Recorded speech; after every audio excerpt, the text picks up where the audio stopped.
Yes les amis, on se retrouve pour le 337e épisode du Coup Tordu, le Coup Tordu podcast plateforme média consacré au vélo, au cyclisme, le podcast des passionnés pour les passionnés. Je vous retrouve pour la preview de la 18e étape du Tour de France 2025 qui va avoir lieu ce jeudi 24 juillet. Alors pour l'instant, je suis en solo pour cette preview. Est-ce que la type va arriver pendant le podcast? Je ne sais pas. Bon, je vous avoue qu'on arrive à la fin du Tour de France.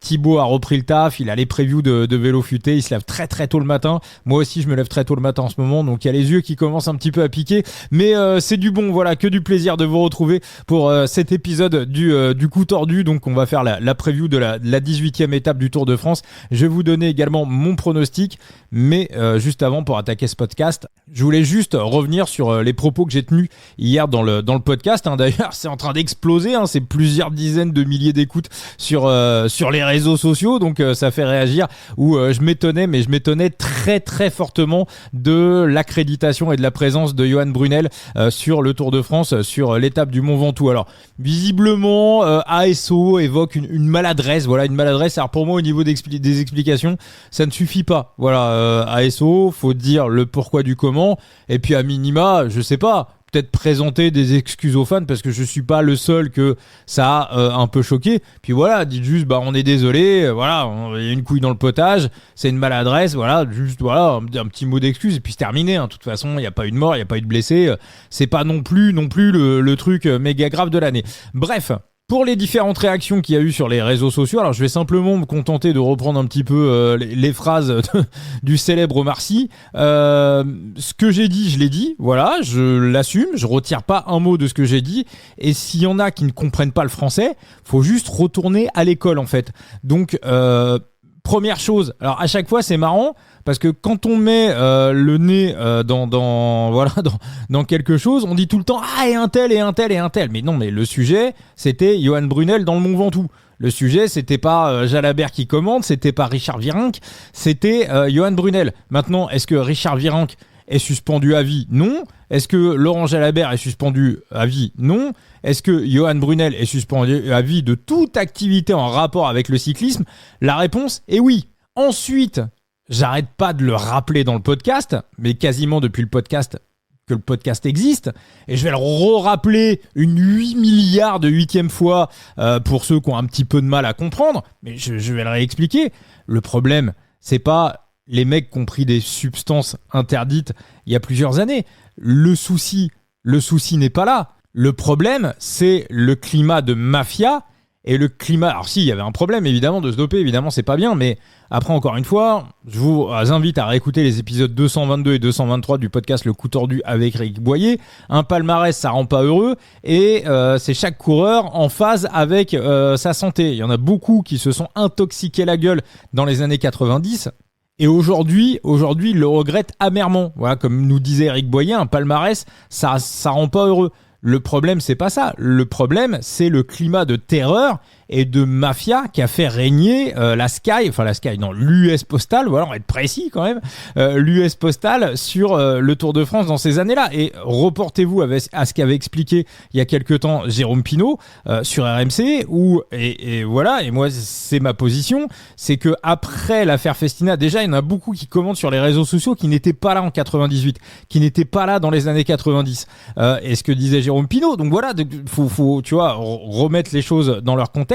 C'est que après l'affaire Festina, il y a beaucoup de coureurs, notamment des coureurs français, qui ont voulu sortir de ça, qui ont voulu passer à autre chose, et les mecs qui ont remis ce système, enfin qui l'ont pas remis, mais qu'on fait en sorte qu'on n'en sorte pas et qu'on se remette une grosse décennie dedans, voire un petit peu plus, c'est Lance Armstrong et Johan Brunel, et qu'on littéralement brisé les carrières de ceux qui ne voulaient pas en être. C'est pas Laurent Jalabert qui a sauté sur Simeoni, c'est pas Richard Virenque non plus, c'est Lance Armstrong. Donc si vous avez envie de comprendre que le problème c'était de se mettre des substances interdites, si vous avez envie de comprendre autre chose que ce que je vous dis, comprenez autre chose que ce que je vous dis, c'est pas grave. Voilà, moi ce que j'ai dit, je l'ai dit. Et si on revient d'ailleurs, alors je suis tombé sur une interview aussi ce matin complètement par hasard, une interview qu'Antoine Veilleur a donnée il y a un petit mois. Alors encore une fois, vous connaissez ma position sur Veilleur.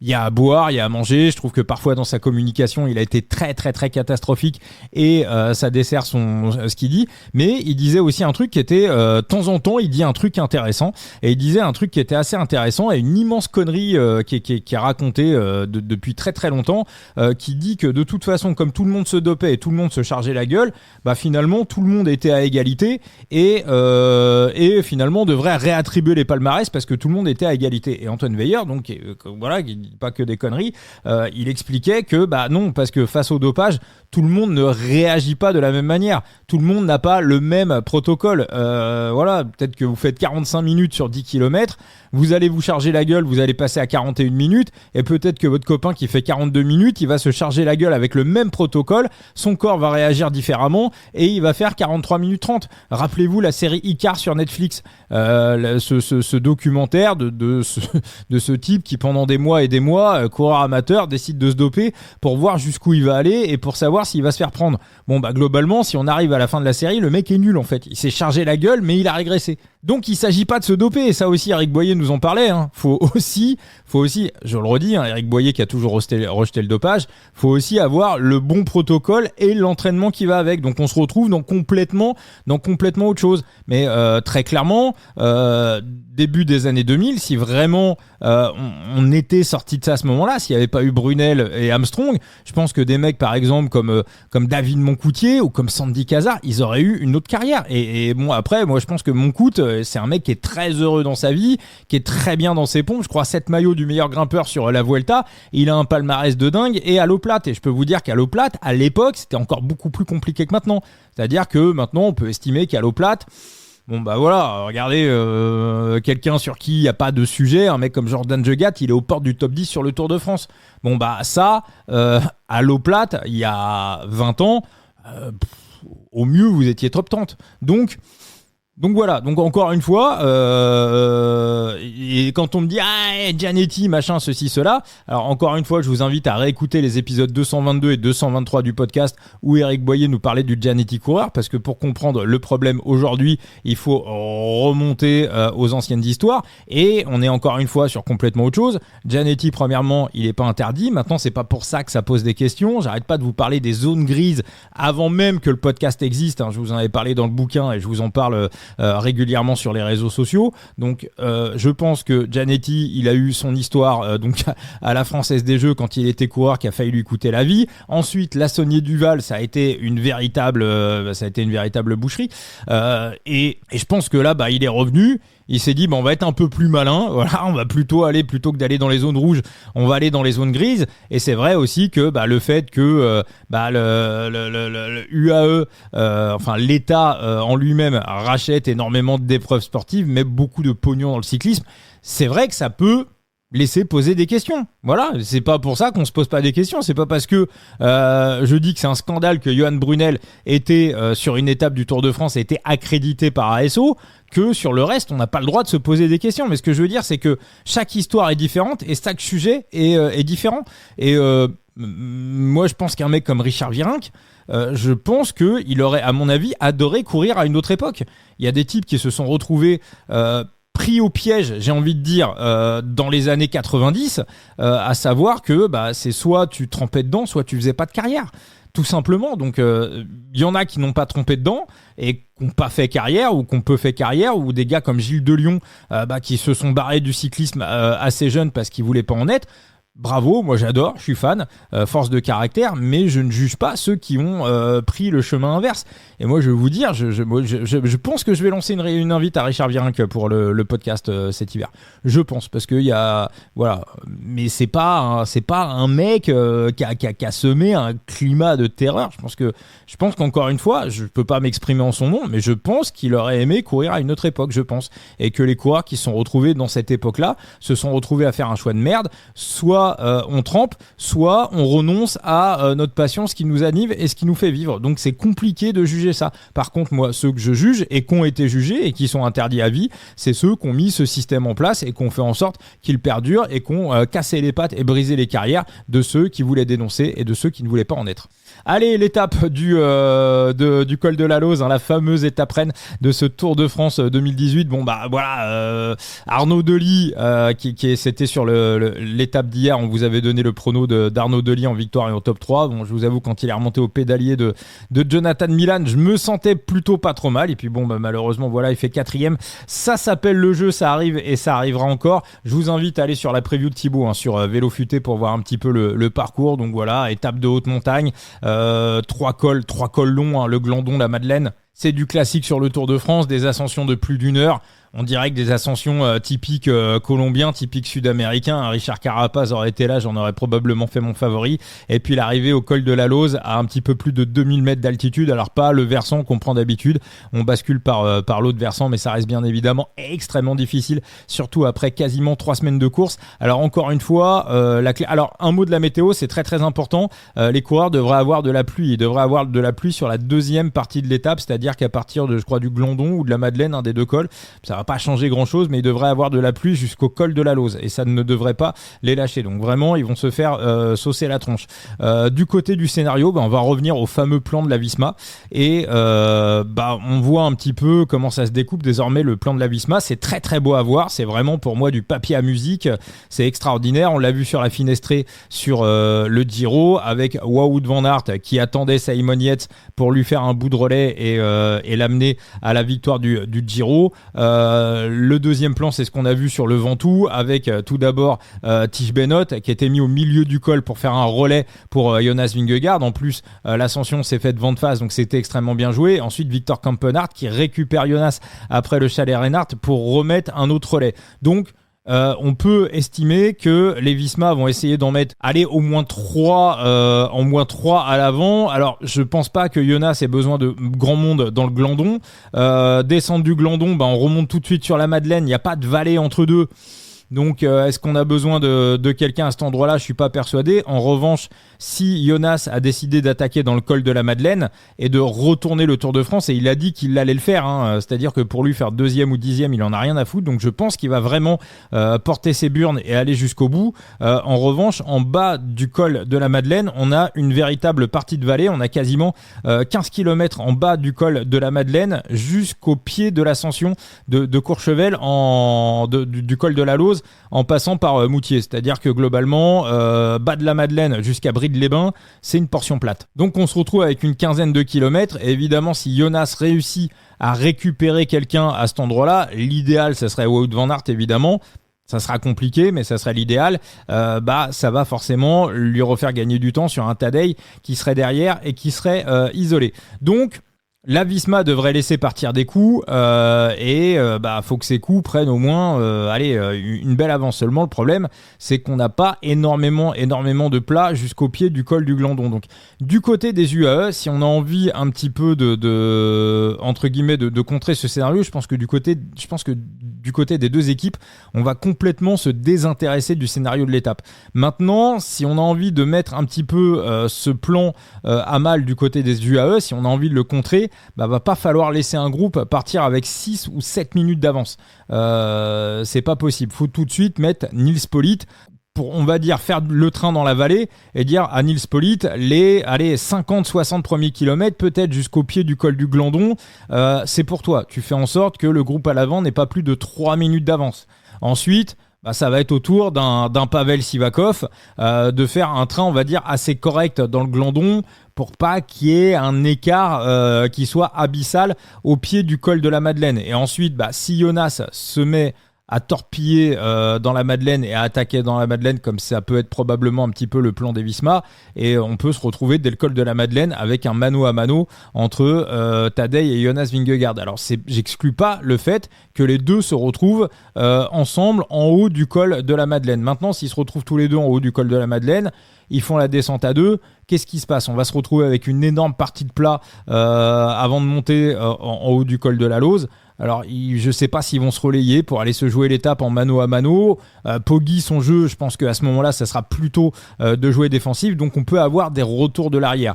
Maintenant, une fois que ces deux athlètes vont repartir dans l'autre sens pour monter au col de la Lose, bah là ça va jouer à la pédale. Et donc vous l'avez compris, pour moi je vais me diriger sur un GC Day, sauf si les UAE laissent une avance phénoménale à l'échappée et laissent les Visma mettre leur plan en place. Mais dans la descente du col de la Madeleine, si Poggi rate un virage, en plus il va pleuvoir. Alors Jonas, je pense pas qu'après sa chute sur le Tour du Pays Basque de 2024 il va non plus faire le dingue dans les descentes, mais s'il y a un impondérable dans le col de la Madeleine, Poggi peut prendre une addition si Jonas récupère quelqu'un, on va dire avant de repartir sur Bride-les-Bains. Ça serait catastrophique. Donc pour moi les UAE doivent absolument éviter ce scénario, et ils ont les outils pour éviter ce scénario. En gros, va falloir que voilà, le dernier relayeur, peut-être Adam Yates. Alors si Poggi a encore Adam Yates dans le col de la Louse, pour lui c'est parfait, mais presque le travail de Adam Yates pourrait presque s'arrêter en haut du col de la Madeleine. Donc ça fait finalement à peu près 105 km à contrôler pour les UAE, et ensuite monter mano à mano entre les deux. Alors Poggi sous la pluie c'est un autre coureur.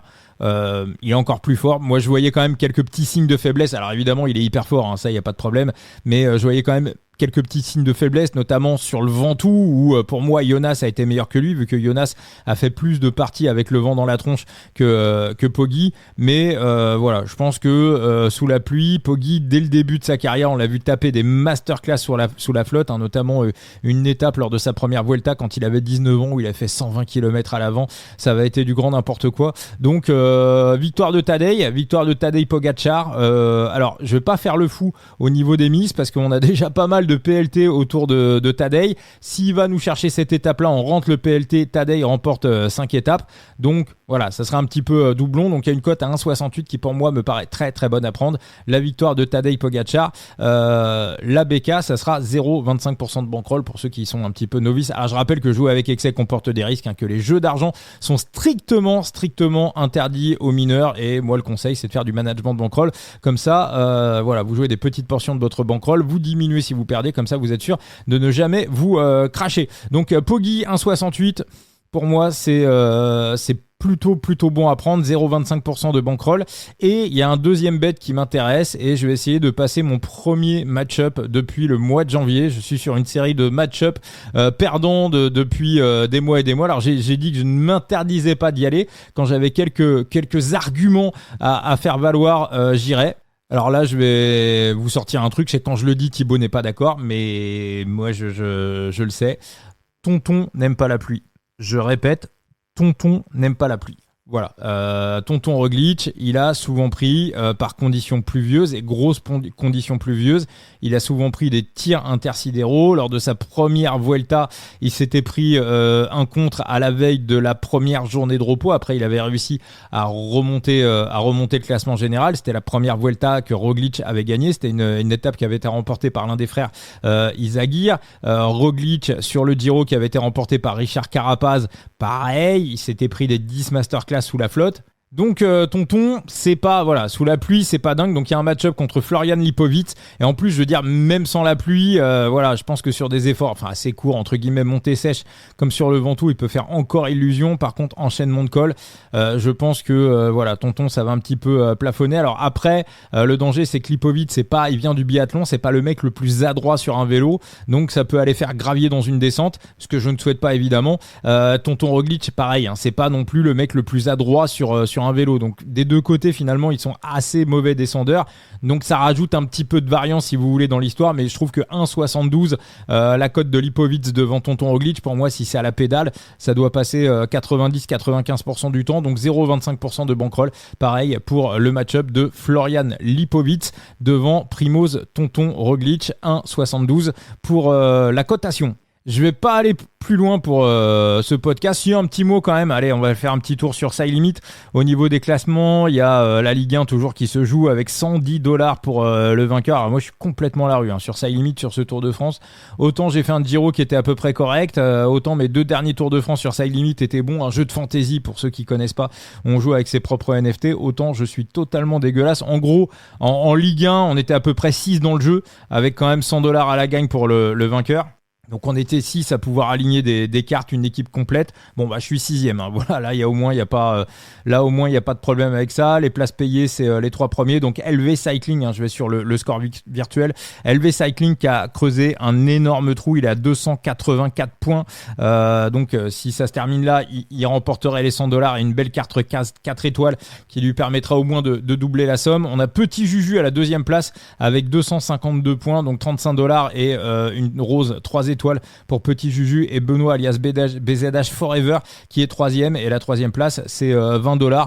Ça devrait jouer entre ces trois là, sachant que Benoît peut remonter vu qu'il a Blackmore dans son équipe et que Blackmore pour l'instant est leader des Israël et lui il l'a mis en équipier, donc pour l'instant il a un malus avec Joe Blackmore, mais si par exemple un Michael Woods au classement général passe devant Joe Blackmore, il n'y a que 8 ou 9 minutes d'écart, Benoît va perdre le malus sur Joe Blackmore, donc il va remarquer des points et il va remonter, il va recoller au cul de peut-être pas LV Cycling mais au moins de Petit Juju. Donc ça c'est pour la Ligue 1. Pour la Ligue 2 où il y a quand même $70 à gagner, une belle carte rose 3 étoiles, c'est encore LV Cycling qui est en tête. Alors il fait un Tour de France incroyable LV Cycling, hein. Imaginez-vous s'il prenait Ligue 1, Ligue 2, ça fait $170, une carte rose 3 étoiles, une carte rose 4 étoiles, donc ouais il repartirait avec un très très joli lot. On a Ced à la deuxième place et on a Jules Kurt à la troisième place, voilà Francesco au pied du podium à la quatrième place et enfin on va aller faire un petit tour en Ligue 3 et non ce n'est pas LV Cycling qui est en tête en Ligue 3.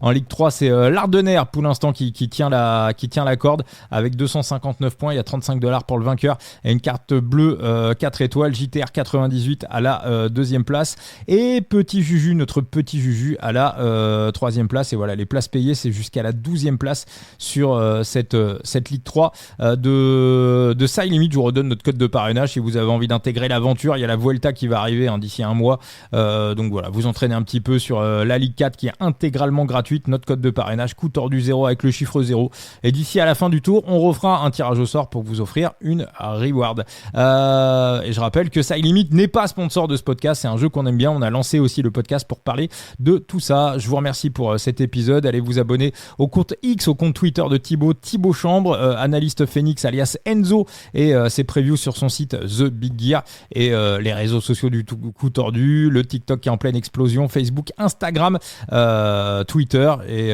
j'en oublie un, je sais pas lequel mais enfin c'est pas très très grave, et Facebook. Allez, à très vite les amis, ciao ciao.